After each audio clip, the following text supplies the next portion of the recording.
할렐루야. 아멘. 2026년 첫 번째 수요 기도회로 모였습니다. 이 한 주간 우리는 신년주일로 시작하여 모든 것을 다 새롭게 세팅하는 그런 주일을 맞이하고 있습니다. 특별히 우리 교회는 매년 첫 번째 주일을 온전히 하나님께 드리기 위하여 특별 새벽 기도의 기간을 정하고 있습니다. 하나님 앞에 드리는 기도가 특별한 기도가 어디 있고 보통 기도가 어디 있겠습니까? 많은 우리가 이 첫 한 주간을 온전히 하나님께 드리며 하나님이 주신 사명을 가슴에 새기는 시간이 되기를 바라는데, 올해 우리에게 주신 주제가 있습니다. 용서, 사랑의 시작입니다 라는 주제 말씀을 우리 붙들고 복음의 본질을 회복하는 한 해가 되기를 간절히 소망합니다. 벌써 새해가 시작되고 여러 날이 지났습니다. 저는 그동안에 여러 차례 신년 할애회를 다녀왔습니다. 그 중에도 아주 특별한 신년 할애회가 어제 우리 교회에서 있었습니다. 바로 설악기독교 종합복지회의 신년 할애회였습니다. 설악기독 종합복지회는 우리 속초시 관내에 여러 독거 어르신들, 또 많은 나이 드신 어르신들을 돌아보는 복지 사업을 하는 기관입니다. 유케어 센터, 그리고 노인 일자리 관계되는 시니어 클럽, 그리고 속초 자활센터, 이렇게 세 개 기관이 우리 속초 이 설악기독 종합복지회에 소속이 되어 있습니다.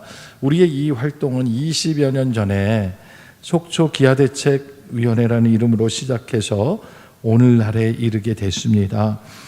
얼마 전까지는 이름이 속초 기독교 종합복지회였는데 설악기독 종합복지회로 이름을 바꾸게 된 것은 장차 우리가 이 속초 땅을 넘어서 고성과 양양과 북한 땅까지도 통일이 될 때 대비하며 이름을 바꾸었다고 합니다. 제가 부족하지만 작년에 이사장으로 취임을 하게 됐어요. 그리고 얘기를 들어보니까 지금까지 20여 년 동안 이 세 개 기관이 함께 모여서 예배드리고 함께 신년 할애를 한 적이 한 번도 없었다는 거예요.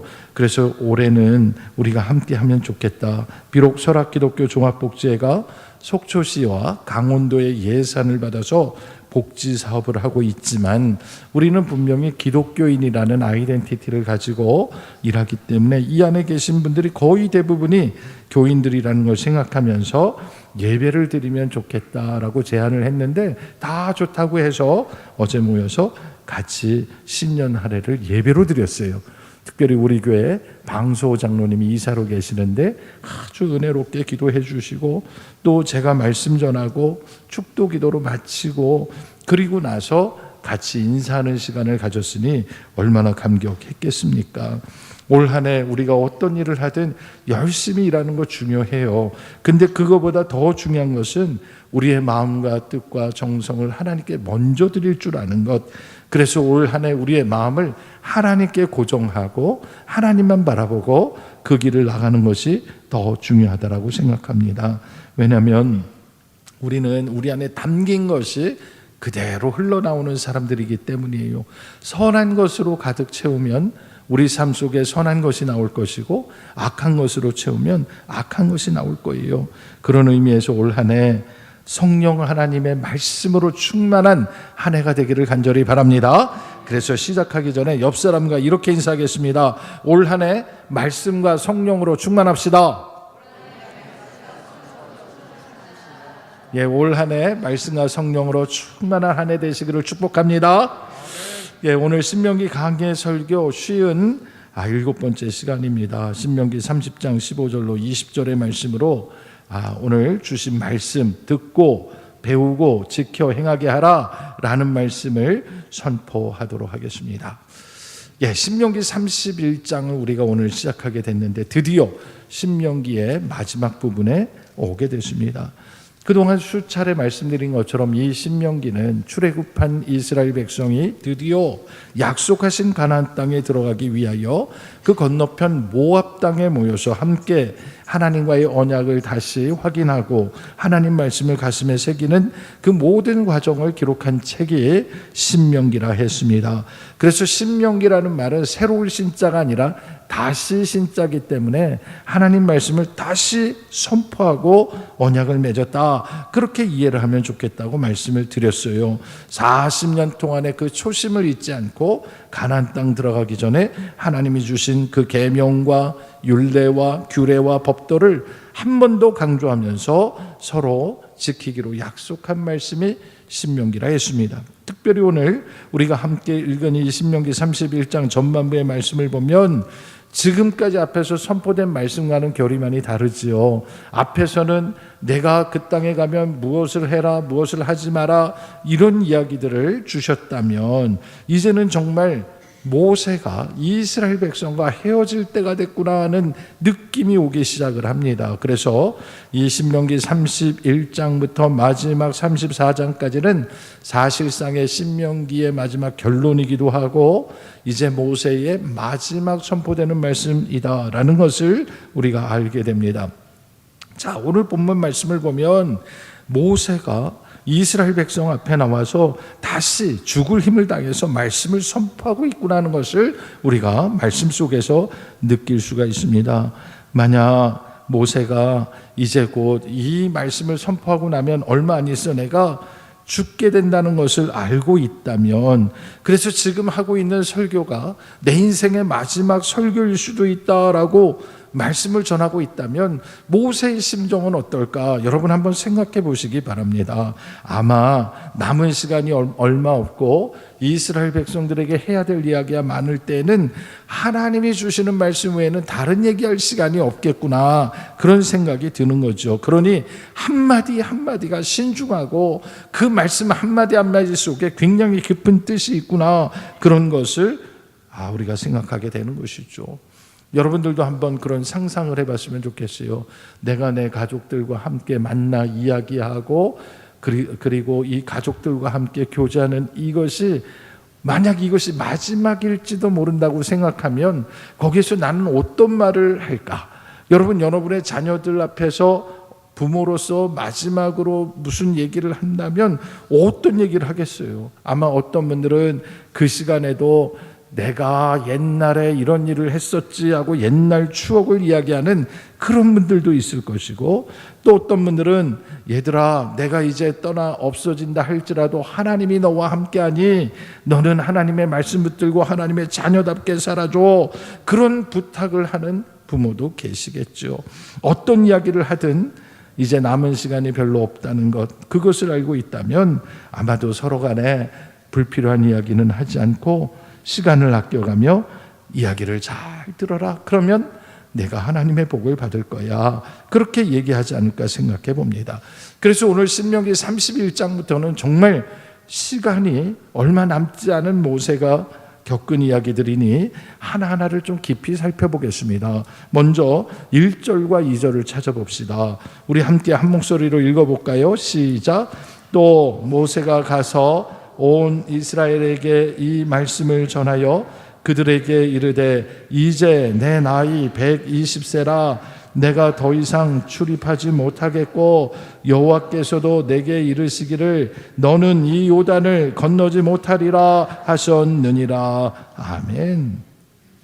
여러분, 모세가 지금까지 이스라엘 백성들과 함께 만나서 하나님의 말씀을 대언하면서 지금까지 단 한 번이라도 내가 지금 나이가 몇 살인데 그런 얘기하는 거 들어보셨어요?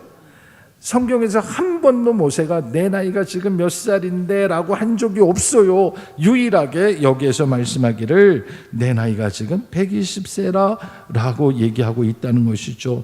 여러분, 이 이야기를 하면서 그 뒤에 무슨 말이 나오냐면 내가 더 이상 출입하지 못하겠고 라는 말이 이어져요. 그래서 우리 한국말 성경을 읽으면 내가 지금 120세가 돼서 나이가 많아서 내 몸이 힘들어서 어깨, 허리, 무릎이 쑤셔서 그래서 나는 더 이상 출입하지 못할 것 같아 라고 이야기하는 것처럼 들리죠. 성경은 그런 얘기가 아닙니다. 성경을 만약 그렇게 읽는다면 성경을 오해하는 것입니다. 왜냐하면 여러분 신명기 34장 7절을 잠깐만 뒤를 갔다 오겠습니다. 34장 7절 우리 찾아서 한 번만 같이 읽어보겠습니다. 7절 말씀 모세가 시작. 모세가 죽을 때 나이 120세였으나 그의 눈이 흐리지 아니하였고 기력이 쇠하지 아니하였더라. 아멘. 그러니까 지금 내 나이가 120세요 라고 얘기하고 얼마 안 있어 세상을 떠나게 되는데, 그 120세 될 때까지 눈이 흐리지 않고 기력이 쇠하지 않았다 했습니다. 그러니까 모세가 만약에 내가 눈이 흐리고 기력이 쇠해서 출입하지 못한다면 둘 중에 하나가 틀린 거예요. 근데 성경 말씀은 틀릴 수가 없어요. 왜냐하면 모세는 기력이 쇠한 적이 없고 눈이 흐린 적이 없어요. 그래서 자기 힘으로 나갈 수가 없어서 출입을 못했다는 뜻이 아닙니다. 그러면 왜 출입을 못한다고 했냐? 1절 뒤에 내가 더 출입 못하겠다라고 한 그 다음을 여러분 찾아서 읽어볼게요. 여러분 그 뒤에 뭐라고 되어 있습니까? 여호와께서 내게 이르시기를 너는 이 요단을 건너지 못하리라 하셨느니라. 지금 요단 끝까지 왔어요. 더 이상 갈 데가 없어요. 이제 끝까지 온 겁니다. 그러니 모세는 지금 눈도 흐리지 않고 기력도 쇠하지 않지만 이제는 더 이상 나갈 수가 없는 거예요. 그래서 지금부터는 누가 해야 돼요? 여호수아가 해야 되기 때문에 그를 생각하면 내가 출입할 수 없겠다라고 이야기하는 거예요. 오늘 이 말씀을 통해 우리는 생각해 봅니다. 모세는 120년을 살았습니다. 모세의 라이프 사이클을 세 단계로 나눠서 우리는 생각할 수 있죠. 모세 나이 40세가 되기 전까지 태어나서 그가 겪었던 일들, 우리가 잘 아는 것처럼 갈대 상자에 담겨서 이 애굽 하수에 벌어졌다가 이 애굽 공주가 건져내고 양자 삼고 애굽 궁정에서 자라면서 애굽의 언어와 애굽의 문화와 애굽의 문명을 배우고 장성하기까지 40년을 애굽에 살았던 시간이 있어요. 그런데 그가 거기서 40세 된 해에 자기 동족 히브리 사람을 때리는 이 애국 관리를 보고 그를 쳐 죽여서 그 일로 말미암아 도망을 가게 됐죠. 미디안 광야로 도망을 가서 거기서 또 40년을 보내면서 나이 80이 될 때까지 목자 생활을 하게 되는 것이죠. 그리고 마지막 그의 인생의 하이라이트는 80부터 120세였어요. 우리 인생을 보면 하이라이트가 언제예요? 대개는 젊었을 때, 어렸을 때는 힘이 없어서 못하지만 나이가 들면 힘도 있고 능력도 있고 시간도 있어서 뭔가를 막 할 수 있는 시기가 되다가 나이가 어느 정도 되면 마지막에는 내리막길을 걷죠. 그런데 모세 인생을 보니까 모세는 그게 아니었어요. 오히려 80부터 전성기가 시작돼가지고 120세까지 하나님께 쓰임받았어요. 여러분, 하나님께 그렇게 쓰임받는 사람 되기를 주의 이름으로 축원합니다. 그가 평생 죽기 전까지 기력이 쇠하지 않고 그리고 눈이 흐리지 않았다는 것은 매우 건강했다는 얘기예요. 그래서 내가 더 이상 출입하지 못하게 됐다는 게 건강 문제가 아니라는 거예요. 여러분, 우리도 사역을 하면서 안 아프고 힘든 사람이 없죠. 다 아프고 힘들죠. 그런데 그게 우리의 사역을 막을 수가 없다라는 거예요. 모세가 더 이상 이제 출입하지 못하겠다고 한 이유는 그래서 건강 문제가 아니라 사실은 하나님의 요단강을 너는 건널 수 없다고 하신 그 이야기 때문에, 그리고 여호수아가 이제 네 뒤를 이어서 저 앞을 나아가야 하기 때문에 너는 여기까지야 라고 말씀하시기 때문에 그가 출입을 하지 않았다고 얘기하는 거예요. 3절 말씀을 보세요. 3절 말씀 거의 끝부분에 보겠습니다. 하나님이 너보다 먼저 가서 그들을 멸하고 그 땅을 치실 것인데, 맨 끝에 누가? 여호수아는 내 앞에서 건너갈지라 했어요. 그러니까 너는 여기 못 건너가고 여호수아가 건너간다는 뜻이에요. 그래서 더 이상 출입하지 못하게 하셨다는 뜻이죠. 모세는요, 하나님이 정하신 시간 동안에 최선을 다해서 자기의 역할을 마무리하고 이제는 남은 그 모든 사역을 후계자인 여호수아에게 맡기고 자기는 물러날 때가 됐다고 생각한 것이죠. 그래서 여러분, 요즘 말 중에 이런 말이 있는데, 여기 나이가 60 이상 되신 어르신만 답할 기회를 드리겠습니다. 장로님 혹시 낄끼빠빠라고 들어보셨어요? 낄끼빠빠. 못 들어보셨죠? 낄끼빠빠가 뭡니까? 낄 때 낄 줄 알고 빠질 때 빠질 줄 아는 것을 낄끼빠빠라는 거예요. 여러분, 우리가 지금도 마찬가지예요. 우리가 잘 살려면은 낄 때 낄 줄 알고 빠질 때 빠질 줄 알아야 돼. 낄끼빠빠 마음에 새기시기 바랍니다. 그걸 잘해야 하나님의 사람이에요.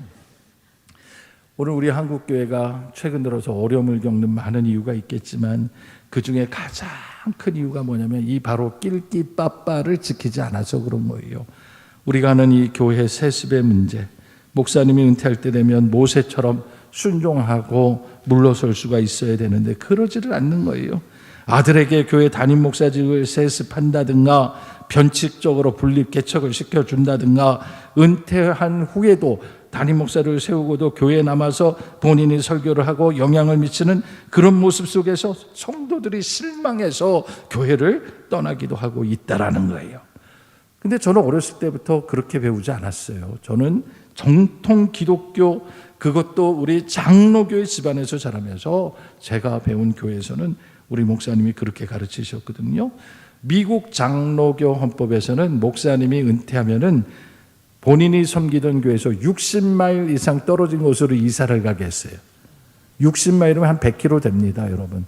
적어도 100km 이상 떨어져 있으라는 거예요. 왜 그럴까요? 다 그런 규정을 만든 이유가 있다고요.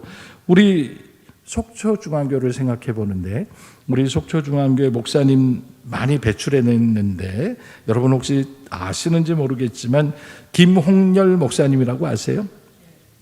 태백에 통립교회 지금 담임 목사님이신데 우리 속초중앙교회 성도 출신이에요. 그런데 지금 목회를 하시는데 그분이 56년생으로 올해 연말에 은퇴하세요. 태백에서 목회하시다가 통립교회를 이제 물러서실 때가 됐는데 아마 물러서실 때 되면 새로운 목사님을 세우시겠지요. 그러면 그 후에 김홍렬 목사님은 그 교회 근처에 사실까요? 멀리 가실까요? 멀리 가면 훌륭한 분이죠. 그렇죠. 그래서 어디로 가면 좋겠어요? 속초로 오셔야죠. 그래서 우리가 속초로 오라 그랬더니 속초에 집을 구하셨대요. 어디다가? 속초 만천교회 옆에다가. 그러나 약속을 했어요.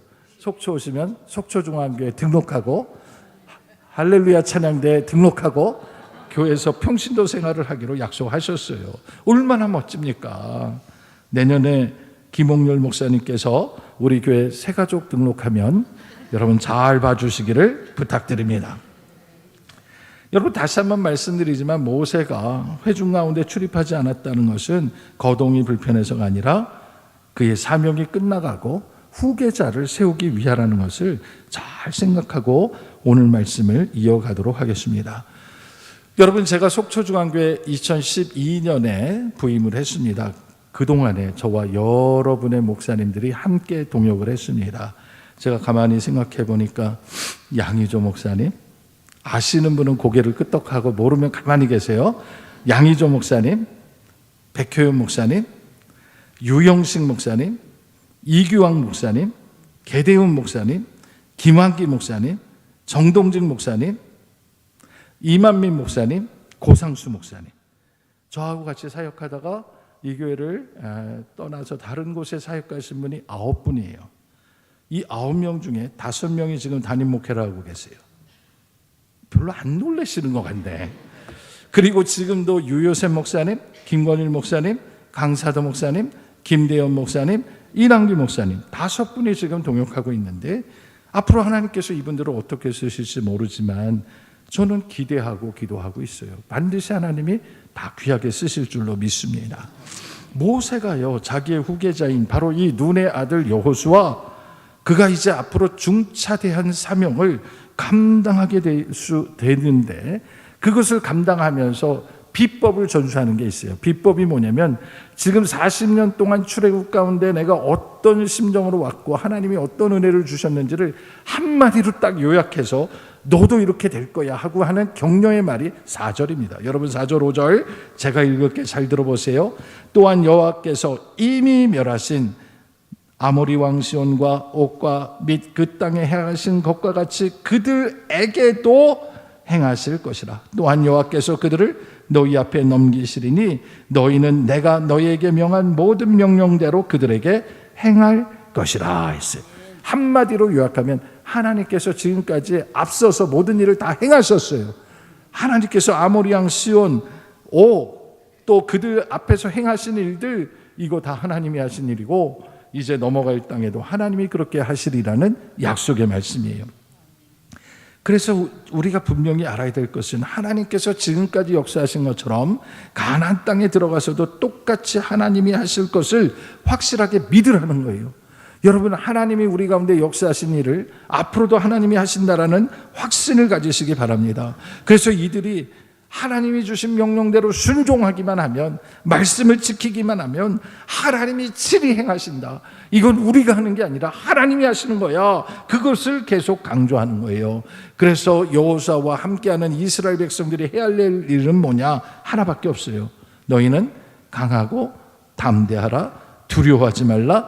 그들 앞에서 떨지 말라. 아멘. 여러분, 솔직히 전쟁을 앞두고 떨지 않을 사람이 어디 있겠어요? 총알이 빗발치는, 화살이 빗발치는 그 전쟁터에 나갈 때 두려움 없는 사람이 어디 있겠습니까? 여러분, 혹시 진짜로 실탄이 날아다니는 전장터에 계셔본 적 계세요? 우리는 군에서 그런 훈련을 하는데, 우리 군인들이 이제 사격할 때 표적지가 있고 그 표적지를 향해서 100m, 250m 뭐 이렇게 사격하는 게 있어요. 그러면 일부러 훈련을 어떻게 하냐면 그 표적지 뒤에다 땅을 파고 거기 들어가 있게 해요. 그러면 사격하는 동안 총이 날아가면 우리는 거기 안에 들어가 있잖아요. 그럼 이 위로 총알이 팽팽하고 지나가고 표적에 빡빡하고 맞는 게 다 보이거든요. 그런 상황 속에서요, 고개 들고 소총을 들고 돌격 앞으로 하며 총을 쏠 수 있을 것 같으세요? 아마 힘들 것 같아요. 훈련 과정 속에서 제가 경험한 바로는 이거 뭐 죽으려고 작정 안 하면 나갈 수가 없는 거죠.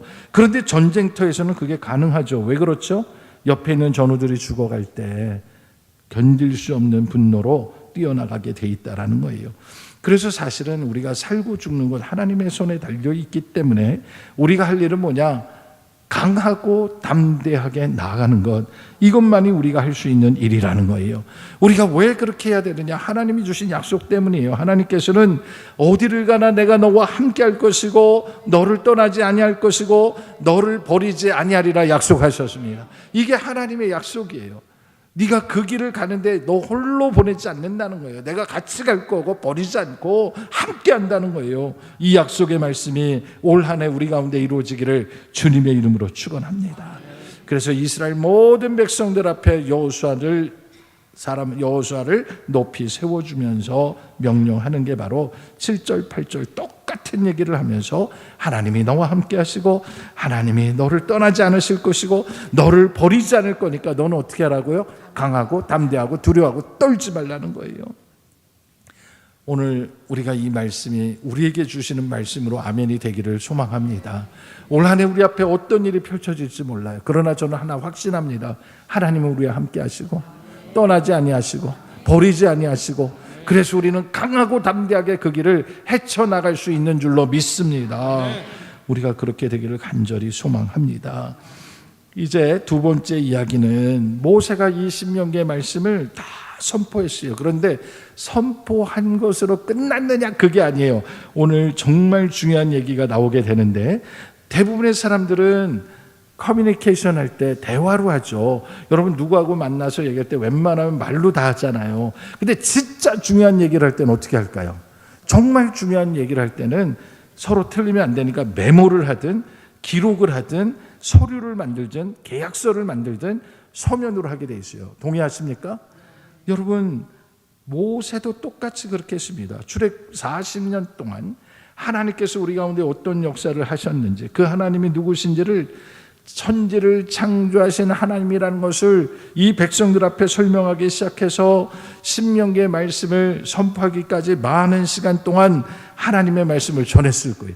첫사람 아담과 하와의 이야기로부터 시작해서 그들이 어떻게 범죄했는지, 그들의 자녀들인 가인과 아벨이 어떤 짓을 했는지, 이 땅의 죄악이 왜 관영해졌는지, 왜 하나님이 노아의 홍수로 심판을 하셨는지, 뭐 이런 모든 이야기들을 다 얘기해 줬을 거예요.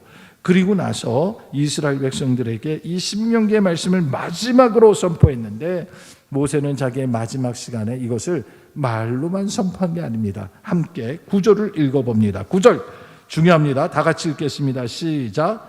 또 모세가 이 율법을 써서 여호와의 언약궤를 매는 레위 자손 제사장들과 이스라엘 모든 장로들에게 주고 했어요. 여기서 중요한 말씀, 이 율법을 써서 해다가 밑줄을 치시고 동그라미를 치시고 별표를 3개쯤 해놓으시기 바랍니다. 성경에 모세가 이것을 기록했다라는 그런 아주 중요한 단서가 여기에 나와 있는데, 우리가 잘 알고 있는 것처럼 모세가 기록한 성경 말씀이 무엇입니까? 우리가 잘 아는 대로 모세오경이라고 아실 거예요. 창세기, 출애굽기, 레위기, 민수기, 신명기, 이 5권을 율법책이라고 말하고, 그래서 5권의 책을 모세가 기록했다 해서 모세오경이라고 얘기하죠. 그 근거가 바로 오늘 31장 9절에 모세가 이 율법을 어떻게 했다고요? 본인이 썼다라는 겁니다. 이거 굉장히 중요한 얘기가 여기에 나와 있어요. 그러면 이 모세가 직접 썼던 율법서들, 이 모세오경은 지금 어디에 있을까요, 여러분? 모세가 이렇게 썼잖아요. 책을 분명히 썼거든요. 그 책은 지금 어디 있을까요? 여러분, 출애굽이 언제냐라고 물어보신다면 역사학자들은 대략 보수적인 학자들이 대략 주전 1400년 전으로 보고 있어요. 그러니까 지금부터 3400년 전에 이걸 썼다는 거예요.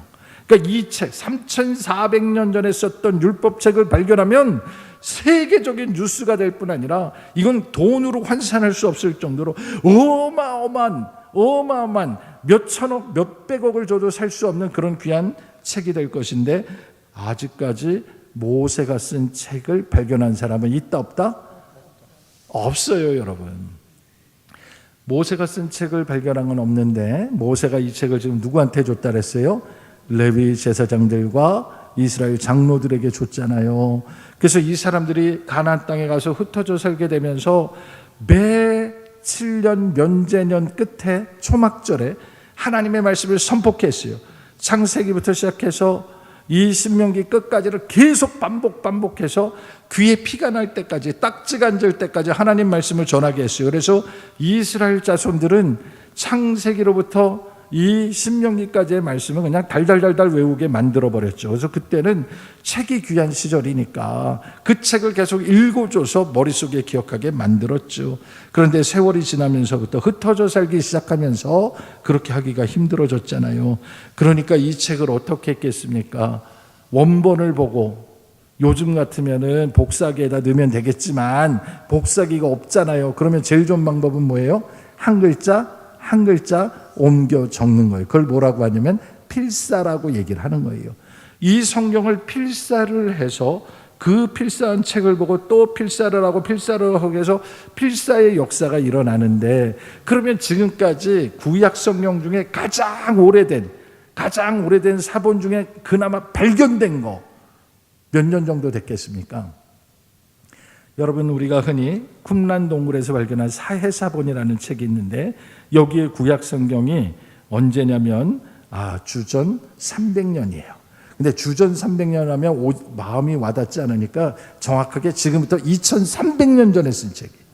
그러니까 3400년 전의 책을 옮겨 적고 해서 그 책이, 구약 성경의 율법서와 예언서와 이 모든 책들이 기록된 책이 지금으로부터 3,400년 전에 기록한 책은 지금 현재 발견되어 있어요. 그래서 이스라엘 박물관에 가면, 예루살렘에 가면 그 양피지에 기록된 그 책이 그대로 지금 전시가 되어 있다라는 것이죠.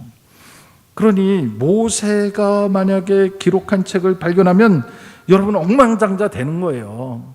그러니까 지금부터 말씀을 열심히 찾아다니세요. 그런데 중요한 것은 그 율법책을 찾는 게 중요한 게 아니라 율법 안에 하나님 주신 말씀 안에 있는 생명의 말씀을 발견하는 게 중요한 거 아니겠어요?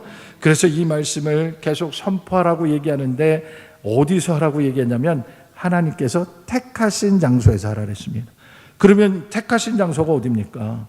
당연히 모세 때는 택하신 장소가 성막을 중심으로 이스라엘 백성이 모이는 곳이 택하는 장소예요.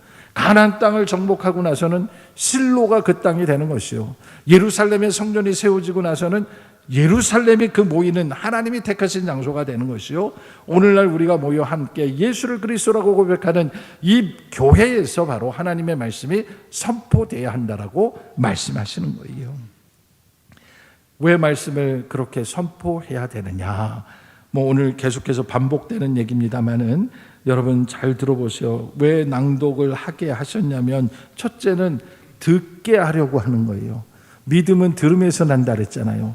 하나님의 말씀을 자꾸 들어야 돼요. 그래서 첫째는 듣기 위해서고, 두 번째는 뭐냐? 여러분 12절 끝부분 중간쯤 보세요.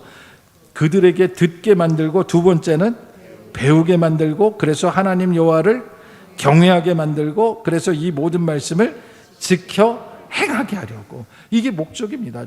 하나님의 말씀을 계속 선포하는 건 듣게 하려 하는 것이고, 배우게 하려는 것이고, 경외하게 하는 것이고, 지켜 행하는 거예요. 그래서 우리가 교회 생활하면서도요, 우리의 신앙이 성장하기 위해서는 예배의 자리로 나와야 돼요. 여러분, 이 예배의 자리, 하나님의 말씀이 선포되는 자리가 얼마나 중요한 자리인지 모릅니다. 왜냐하면 성령께서는 지금도 선포되는 말씀을 통하여 하나님이 역사하시기 때문이고, 그 말씀을 배우고 깨우치려 하는 그 마음을 가지고 있을 때 우리 안에 하나님을 경외하는 마음이 있고, 주신 말씀 믿음대로 지켜 행하게 하시는 거예요. 그래서 이것을 반드시 선포하라고 말씀하셨어요. 그런데 마지막입니다. 마지막. 이 표현이 너무 재밌습니다. 여러분 12절 이 말씀을 누구에게 전하라고 했습니까? 같이 읽어볼게요. 앞부분만. 곧 백성의 거기까지.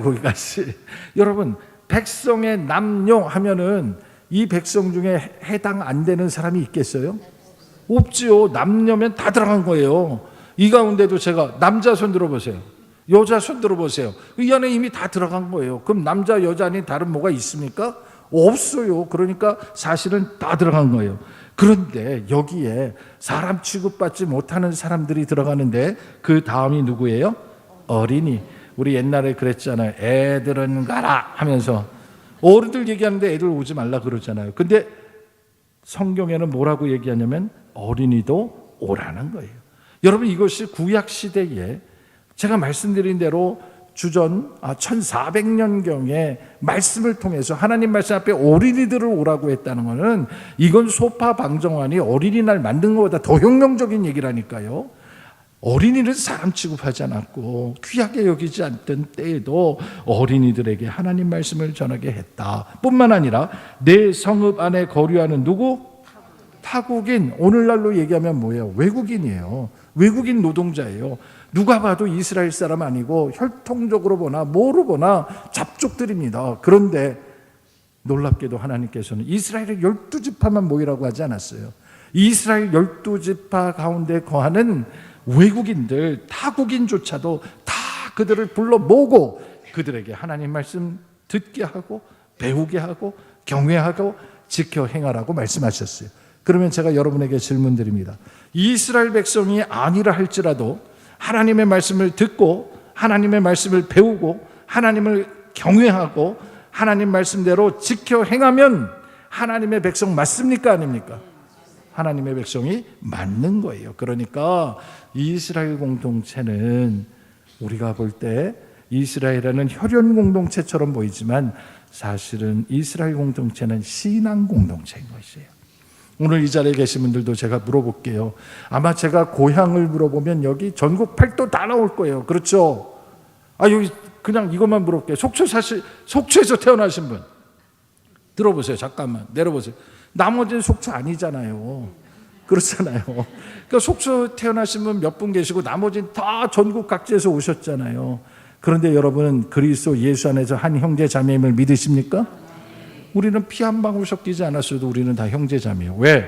우리는 하나님께서 우리에게 내려주신 그 아들 예수 그리스도를 믿는 믿음으로 주 안에서 하나가 됐기 때문이죠. 하나님의 말씀 안에서 하나가 됐기 때문이죠. 그래서 오늘 이 주신 말씀을 모세가 하나님께 받은 말씀을 여호수아에게 전해주면서 너는 이제 요단강에 건너가서 그 차지할 땅에 거기 있는 동안에 그 다음에 중요한 얘기가 마지막 13절 끝에 있습니다. 이 말씀을 아는 사람 알지 못하는 사람 13절 중반 이 말씀을 알지 못하는 그들의 자녀에게 그러니까 이 말씀을 여기에 다 아는 우리에게만 전하는 게 아니라 알지 못하는 자녀들에게까지 내 하나님 여호와 경외하기를 배우게 하라. 배우게 하라는 말이 무슨 뜻이에요? 바꿔 말하면 이게 원래 이북말이죠. 난 배워야겠어요. 이제 배워주시라요. 그러면 이건 뭐예요? 가르쳐 주세요. 그 말이에요. 그러니까 하나님의 말씀을 가르쳐서 지켜 행하게 하라 하시는 말씀이 되는 거예요. 그래서 오늘 이 주신 말씀을 우리가 먼저 가슴에 새기면서 이제 마지막으로 갑니다마는 신명기의 말씀을 잘 정리하는 게 필요한데, 하나님께서 주신 그 기록의 말씀, 모세가 그때 하나님 말씀 순종해서 기록했기 때문에 오늘 우리에게 성경 말씀이 있는 거예요. 오늘 이 주신 귀한 말씀, 그 역사적 배경을 살펴보면서 오늘 우리도 하나님의 말씀을 듣고 지켜 행하며 여호와를 경외하는, 하나님을 사랑하는 거룩한 성도 되기를 주님의 이름으로 축원합니다.